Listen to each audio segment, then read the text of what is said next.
যখন সন্তানকে নিয়ে আসলো মিনায় বাজারে নিয়ে আসার পরে সন্তানকে তিনি ডেকে বলছেন, বচ্চ শোনো, ফালাম্মা বালাগা মাহুস সায়া ক্বালা ইয়া বুনাইয়া ইন্নী আরা ফিল মানামি আন্নী আযবাহুকা ফানজুর মাযা তারা।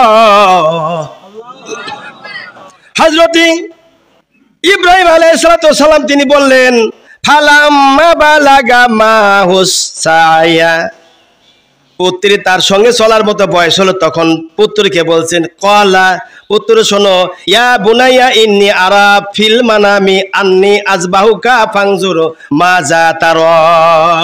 হে বৎস, আমি স্বপ্ন দেখেছি তোমাকে কুরবানি করছি, তাই তোমাকে এখানে নিয়ে আসছি। তোমার অভিমতটা কি একটু বলো দেখি শুনি, তোমার অভিমত কি? পুত্র এবার জবাব দিচ্ছেন, ক্বালা ইয়া আবাতিফ আলমাতু মারু সাতাজিদুনি ইনশাআল্লাহু মিনাস সাবিরিন। হযরত ইসমাঈল আলাইহিস সালাম বলছেন, ক্বালা, সে বলে, হে আমার পিতা, ইয়া আবাতিফ আল মা তো মারু, ও আমার পিতা আপনি শুনুন, আল্লাহ রাব্বুল আলামিন যে নির্দেশ দিয়েছেন আপনাকে, ওই নির্দেশ আপনি পালন করুন, কোনো চিন্তা করবেন না, টেনশন করবেন না। সাতাজিদুনি ইনশাআল্লাহু মিনাস সাবিরিন, ও আমার পিতা, আল্লাহ চাইতে আপনি আমাকে ধৈর্যশীলদের মাঝে একজন পেয়ে যাবেন, বলি মারহাবা। এখনকার সন্তানরা হলে কি হতো, বাবা আমাকে জবাই করবি, আল্লাহর বেটারা মারতো দেখি, ও আমাকে জবাই করতে কোনে নিয়ে আসে, জঙ্গলে নিয়ে আসে, বলতো কি বলতো না? যদি এইটাই করতো, ইসমাইল যেমন প্রথম যদি কুরবানি হতো, তাহলে এই পৃথিবীতে যত বড় সন্তান সবগুলাকে কুরবানি হতো। দুইজনই যখন সম্মতি হয়ে গেল, আল্লাহ কথা কোরআনে কারিমায় কোট করেছেন, ফালাম্মা আসলামা ওয়া তাল্লাহু লিল জাবিন, যখন দুইজন সম্মত হলো, জোর করে নয়, মানুষ জোর করে একে অপরকে হত্যা করে, মাথার উপর বাড়ি দেয়, ছুরি চালায়, বন্দুক চালায়, রাইফেল চালায়, ড্যাগার চালায়। আল্লাহ রাব্বুল আলামিন বললেন, আমার বন্ধু সম্মতি দিয়েছিলেন, তার সন্তান বলছেন, হ্যাঁ আমি রাজি আছি। তখন সন্তানকে যখন তিনি ছুরি চালানোর জন্য শুয়াই দিলেন জমিনে যখন শুয়া দিলেন, আল্লাহ রাব্বুল আলামিন সে কথা কোরআনে কারিমার মধ্যে কোট করলেন, ওয়া নাদাইনাহু আইয়া ইব্রাহিম।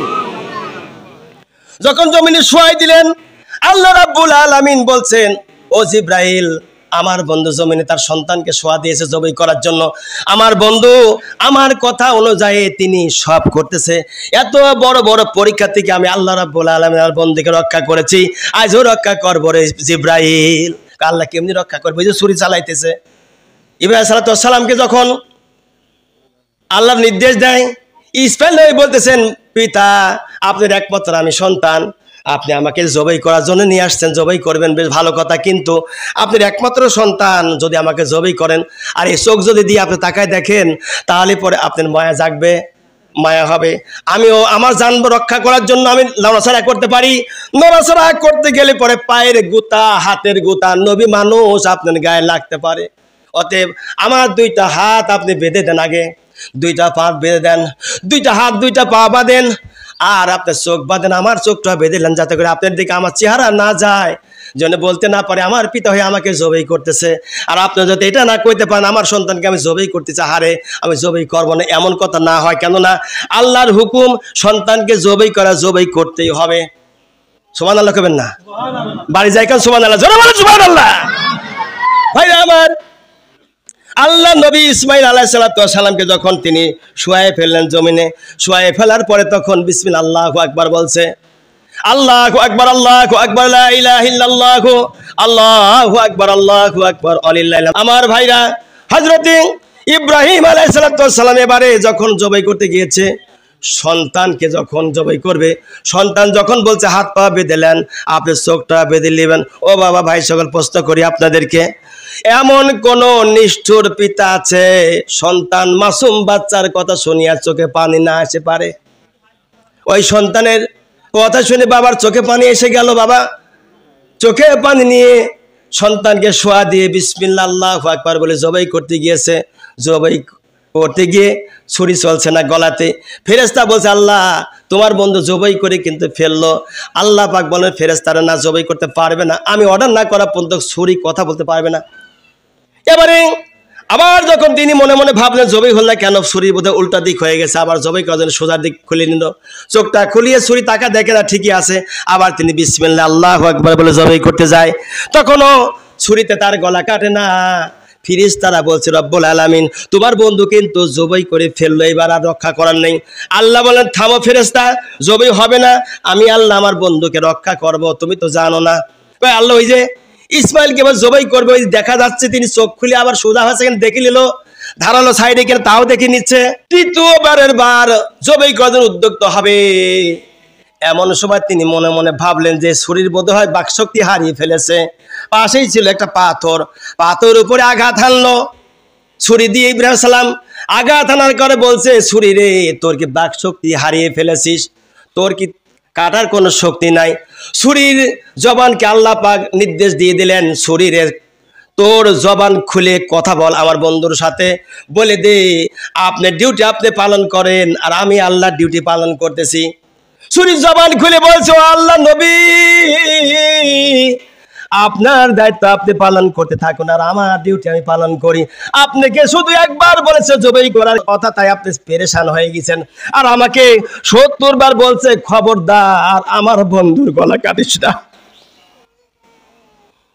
অতএব আপনার দায়িত্ব আপনি পালন করুন।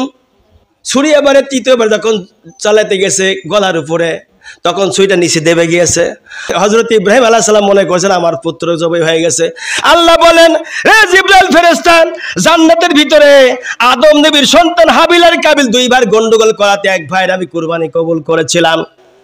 যেই দুম্বাটি কবুল করেছিলাম ২০০০ বছর যাবত ধরে জান্নাতের মধ্যে আমি আল্লাহ ফেলেছি। ওই দুম্বাটি ইসমাইলকে নিয়ে তুই কোলে নে আর দুম্বাটা নিচে শুয়ায় দে। আল্লাহ দুম্বাকে বলছেন, দুম্বারে নড়াচড়া করবি না, আমার নবী তোরে জবাই করবে, খবরদার ও শব্দ বল তুমি করতে পারবি না। দুম্বাকে নির্দেশ দেওয়ার পরে দুম্বা শরীর নিচে যখন চলে আসে আর ইসমাইলকে কোলে জিবরাইল আলাইহিস সালাম নিয়েছে। এদিকে ইব্রাহিম নবী চিন্তা করলেন আমার সন্তান বোধহয় জবাই হয়ে গেছে, কেননা ছুরি তো এখন নিচের দিকে দেবে গেছে, দেবে যাওয়াই মানে তো জবাই করা কি। উনি চিন্তা করতে লাগলেন। পিতা এবারে তৃতীয়বার যখন ছুরি দিয়ে বলছেন বিসমিল্লাহ আল্লাহু আকবার, যখন জবাই করার জন্য ছুরি দিয়ে বিসমিল্লাহ আল্লাহু আকবার বলছেন, সাথে সাথে ছুরি নিচে দেবে গেছে। জিবরাইল ফেরেশতা জান্নাত থেকে অতি দ্রুত দুনিয়াতে যতবার আসছে তার মধ্যে একবার ওই দিনকে জিবরাইল ফেরেশতা অতি দ্রুত গইতে জান্নাত থেকে দুম্বালে ইসমাইলের নিচে ছোঁয়া দিয়েছে আর ইসমাইলকে জমিন থেকে উঠায়া কোলে রেখেছে। ইব্রাহিম সাল্লাম চোখ খুলে দেখে পাশে জিবরাইল ফেরেশতা, তার কোলে তার সন্তান, আর নিচে জবাই হয়ে গেছে আল্লাহর দুম্বা। এরই মধ্যে চতুর্দিক থেকে আওয়াজ আসতেছে, ফেরেশতা মণ্ডলী বলতেছে আল্লাহু আকবার, আল্লাহু আকবার, লা ইলাহা ইল্লাল্লাহ, আল্লাহু আকবার, আল্লাহু আকবার, ওয়ালিল্লাহিল হামদ। এই পর্যন্ত থেকে আজকের আলোচনা, এখনই জামাত শুরু হবে ইনশাআল্লাহ। জামাত শুরু হওয়ার পূর্বে একটা কথা বলছি ভাই, এই দুম্বা জবাই হয়ে গেল, দুম্বার পশম দিয়ে কি তৈরি হলো, দুম্বার চামড়া দিয়ে কি তৈরি হয়েছিল, এই বিষয়ে সামনের তারিখে আলোচনা হবে ইনশাআল্লাহ আগামী জুমাতে। না আসলে কিন্তু বুঝতেই পারবেন না, আলোচনাগুলি এমনি এমনি সুন্নতগুলি চলে যাবে। আল্লাহ রাব্বুল আলামিন যে আলোচনাগুলি শুনলাম এই কাজটা করার কথা, কারণটা কি? কারণ একটাই যেন আমরা পারি আল্লাহর খাস বান্দা হতে পারি, নৈকট্য লাভ করতে পারি। এই জন্য আল্লাহ রাব্বুল আলামিন হযরতে ইসমাইলের পরিবর্তে জান্নাত থেকে দুম্বা দিয়েছিলেন। এই দুম্বা আমাদের বিধান হয়েছে, এটা হলো আমার নবী ইব্রাহিম আলাইহিস সালাতু ওয়াস সালামের সুন্নাত। কিয়ামত পর্যন্ত কোটি কোটি হাজিরা সাধারণ মানুষ কুরবানি করে আল্লাহর খাস বান্দা হয়ে কবরে চলে যাবে।